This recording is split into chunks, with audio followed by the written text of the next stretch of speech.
Multiplex के आने के बाद उस तरह की बी ग्रेड फिल्में बनना बंद हो गईं जिनमें बड़े स्टार्स नज़र आते थे। 80 और 90 के दशक में इस तरह की फिल्में खूब बनती थीं।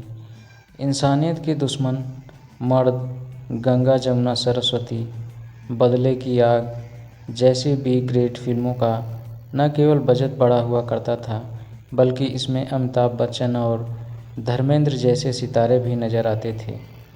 2018 में आश्चर्यजनक रूप से इस तरह की फिल्में फिर से देखने को मिलीं। सलमान खान की रेस 3, आमिर खान की ठग्स ऑफ हिंदुस्तान के बाद कोलार गोल्ड फील्ड्स चैप्टर 1 भी इसी श्रेणी की फिल्म है। मूलतः यह कन्नड़ भाषा में बनी है, जिसे हिंदी में डब कर रिलीज़ किया गया है। कहानी 1950 से 1981 के बीच की है। एक तरफ खलनायकों को सोने की खदान हाथ लगती है तो दूसरी ओर राजा कृष्णप्पा बेरिया उर्फ रॉकी का जन्म होता है। मुंबई की गलियों रॉकी पलता बढ़ता है। लगभग 10 साल की उम्र में उसकी मां गरीबी के कारण दम तोड़ देती है, लेकिन मरने के पहले रॉकी को कहती है कि तू गरीबी में भले ही पैदा हुआ है, लेकिन मरना अमीरी में। माँ की बात को रॉकी गांठ बांध लेता है और अपराध जगत में एक बड़ा नाम बन जाता है। रॉकी एक तूफान है। यदि दुश्मन आग है तो वह पेट्रोल है। उसके एक मुक्के में इतना दम है कि किसी को जमा दे तो वह सैकड़ों फीट उछल जाए। 25-50 मुस्टंडों के लिए वह अकेला ही काफ़ी है। पल भर में वह लाशों का ढेर बिछा देता है। रॉकी की तारीफ सुनकर उसे बेंगलोर बुलाया जाता है और गरुड़ा नामक बदमाश को मारने का जिम्मा सौंपा जाता है, जिसकी खदान बेंगलोर में। रॉकी उसे मारने में नाकामयाब रहता है। वह कोलार जाकर उसी के घर में उसे मारने का फैसला लेता है। गरुड़ा का अपना इतिहास है। उसके पिता का बड़ा साम्राज्य है जिस पर कई लोगों की नज़र है। निर्देशक प्रशांत नील ने ही कहानी लिखी है। उन पर बाहुबली और गैंग्स ऑफ वासेपुर का प्रभाव नज़र आता है। बाहुबली की तरह जहां गरुड़ा का परिवार सोने की खदान पर हक जमाने के षड्यंत्र रचता है, वहीं गैंग्स ऑफ वासेपुर की तरह फिल्म का मिजाज रखा गया है। कोलार में एक अलग ही दुनिया नज़र आती है, जहां मजदूरों पर जुल्म कर उनसे काम कराया जाता है। यह जुल्म क्यों किया जाता है, इसका जवाब फिल्म में नहीं मिलता है। इस फिल्म में लीड रोल निभाया है यश ने। यश अपनी रोमांटिक हीरो की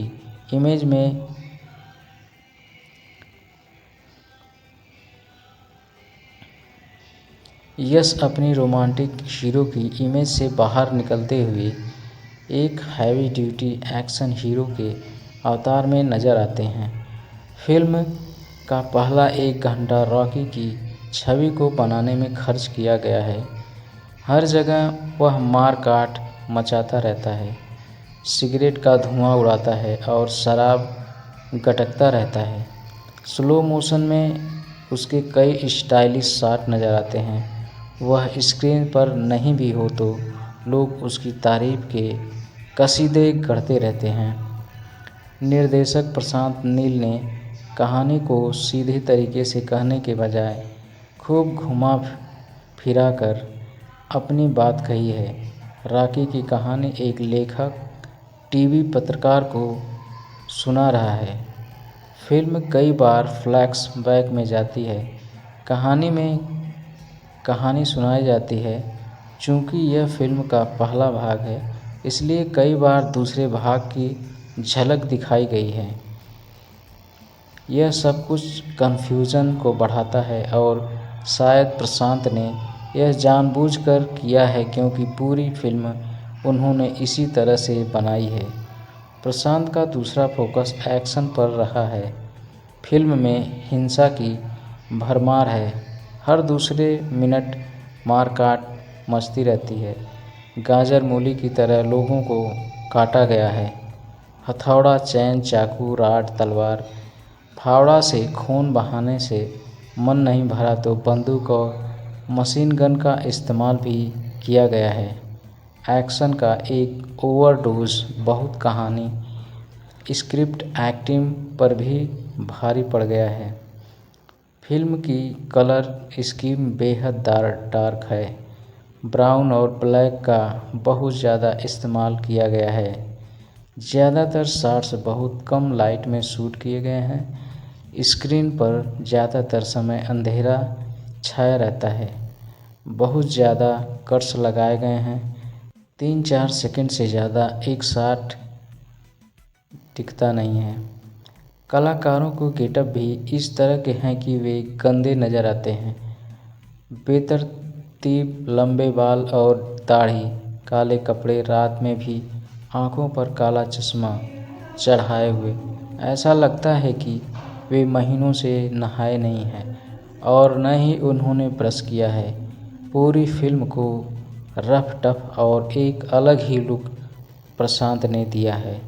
निश्चित रूप से यह कुछ हट के लगता है, लेकिन इसे नापसंद करने वालों की संख्या भी कम नहीं रहेगी। फिल्म 2 भागों में है। अच्छी बात यह है कि पहला भाग एक कंप्लीट फिल्म लगता है और दर्शक खुद को ठगा महसूस नहीं करते कि उन्होंने आधी ही फिल्म देखी। फिल्म को बेहतरीन तरीके से शूट किया गया है और एडिटिंग टेबल पर फिल्म को लुक और टेक्सचर दिया गया है। फिल्म के खूब डायलॉग बाजी हैं। If you think you are bad then I am, you are dead. हाथ में मछली लेकर मगरमच्छ को पकड़ने के लिए निकलने को हो, लेकिन मगरमच्छ को मछली नहीं हाथ पसंद है, जैसे धमाकेदार डायलॉग सुनने को मिलती है। लार्जर देन लाइफ किरदार में यश बेहद जमे हैं। वे स्टाइलिश लगे हैं, एक्शन बढ़िया किया है और किसी हीरो की तरह नजर आए हैं। श्रीनिधि शेट्टी सहित अन्य कलाकारों के लिए खास स्कोप नहीं था। केजीएफ में acting, action, dialogue, swag, background music जैसी सभी चीज़ें बहुत ज़्यादा लाउड है। स्टाइल और प्रेजेंटेशन ही इसे अलग बनाता है। केजीएफ चैप्टर 1 2018 की भारतीय कन्नड़ भाषा की पीरियड एक्शन फिल्म है, जिसे प्रशांत नील ने लिखा और निर्देशित किया है और होम्बले फिल्म्स के बैनर तले विजय किरांगदूर द्वारा निर्मित किया गया है। यह केजीएफ सीरीज की पहली किस्त है। इसके बाद केजीएफ चैप्टर 2 है। फिल्म में यश गौड़, श्रीनिधि शेट्टी, वशिष्ठ एन सिन्हा, रामचंद्र राजू, अर्चना जोइस, अनंत नाग, अच्युत कुमार, मालविका अविनाश, टीएस नागभरण और बी सुरेश सहित कई कलाकारों की टुकड़ी है। फिल्म में रॉकी एक उच्च श्रेणी का भाड़े का सिपाही जो बॉम्बे में एक प्रमुख सोने के माफिया के लिए काम करता है, अपनी मां के वादे को पूरा करने के लिए शक्ति और धन की तलाश करता है। उसकी उच्च प्रसिद्धि के कारण सोने के माफिया के नेता जहां वह काम करता है, उसे कोलार गोल्ड फील्ड्स के संस्थापक के बेटे गरुड़ की हत्या करने के लिए काम पर रखते हैं। फिल्म का विकास 2015 की शुरुआत में शुरू हुआ, जब नील ने पटकथा लिखना समाप्त कर दिया। फिल्मांकन 2 साल बाद जनवरी 2017 में शुरू हुआ। फिल्म का अधिकांश भाग कोलार गोल्ड फील्ड्स में सेट है और इसे कोलार, मैसूर और उत्तरी कर्नाटक के कुछ हिस्सों में फिल्माया गया है। फिल्म का निर्माण अगस्त 2018 में पूरा हुआ। भुवन गौड़ा ने छायांकन संभाला और श्रीकांत गौड़ा ने फिल्म का संपादन किया। संगीतकार रवि बसरूर ने फिल्म का संगीत तैयार किया है। केजीएफ अध्याय 1 का कन्नड़ संस्करण 20 दिसंबर 2018 को जारी किया गया था और अगले दिन तेलुगु, तमिल, मलयालम और हिंदी में डब संस्करण जारी किए गए। फिल्म को आलोचकों से सकारात्मक समीक्षा मिली और फिल्म के संवाद दुनिया भर में प्रसिद्ध हुए। इसके कारण फिल्म ने व्यावसायिक रूप से अच्छा प्रदर्शन किया और अपने पूरे नाट्य प्रदर्शन में 250 करोड़